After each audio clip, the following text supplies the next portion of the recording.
All right, let's go on a little digital archaeological dig. We're going to unearth this really bizarre, kind of hilarious, but honestly hugely influential era of internet history. A time when communication was all about these crude drawings and, well, just shared frustrations. Okay, so let's just dive right in. Take a look at this. At first glance, it really just looks like a chaotic jumble of black and white faces, right? But trust me, this is not just a mess. Think of it more like a Rosetta Stone for an entire internet subculture that pretty much dominated the web for years. So what exactly is going on here? Well, what you're looking at is the world of rage comics. This was, without a doubt, the defining meme format of the late 2000s and early 2010s. It was this whole visual language that literally anyone with a mouse and a story could just pick up and use.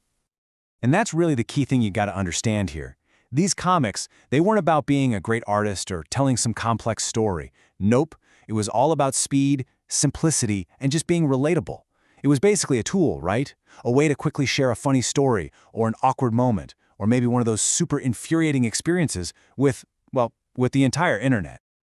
Okay, so to really get the culture of rage comics, we have to meet its most famous citizens.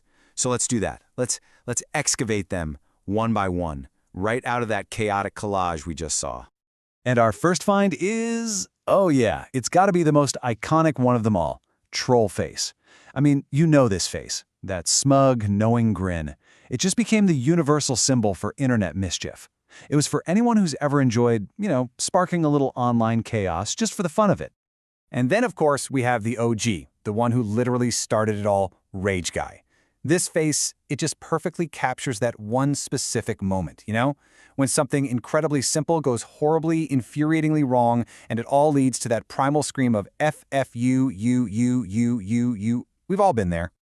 And, the range of these characters was just incredible. They somehow represented these incredibly specific, yet totally universal human emotions. I mean, you've got everything from the absolute depths of tearful loneliness with the Forever Alone guy, all the way to that kind of creepy, unsettling satisfaction of the Me Gusta face.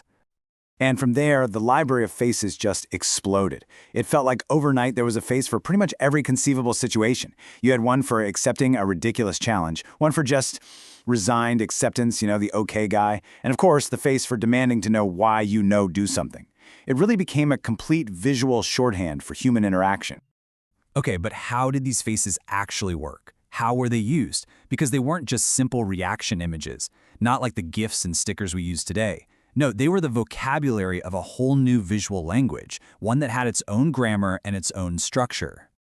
So the real magic here was this simple, super repeatable 4-panel formula. You had a setup, a problem, the emotional buildup, and the punchline. And that structure, that's what made it so easy for literally anyone to create a comic, and for everyone else to just instantly get it. And you can't forget the visual style. That was absolutely key. That crude black and white, MS Paint looking aesthetic, that wasn't a flaw. That was the whole point. It wasn't a bug. It was a feature. It just screamed, hey, I made this. And it meant that artistic talent was completely 100% irrelevant. All you needed was an idea. So, where did they all go? I mean, you really don't see many of those classic 4-panel rage comics anymore, right? The internet just moves so fast. But them disappearing isn't really the whole story. Because while the format itself kind of faded, the idea behind it, that shared visual language of experience, oh yeah, you can still feel that everywhere across the modern web. This quote really just gets to the heart of it all. The whole reason they blew up was because their lack of polish, their simplicity. That was their greatest strength. These weren't just jokes, They were more like a community bulletin board. This accessibility meant it was never about artistic perfection.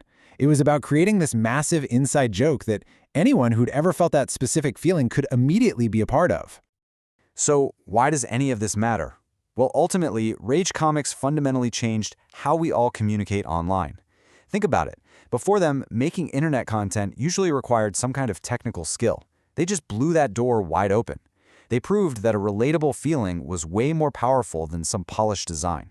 So this wasn't just about democratizing memes. It was about building a whole culture around shared experiences. For an entire generation of internet users, this was the universal language. And you can absolutely see their DNA in every single reaction GIF and meme template we use today. These simple visuals that stand in for really complex feelings. And all of this kind of leaves you wondering, doesn't it? Which of the images, the videos, the jokes that we're sharing constantly today, which of those will look as strange, as specific, and as fascinating as a rage comic does to us now? What are we creating right now that's going to be dug up by the digital archaeologists of the future?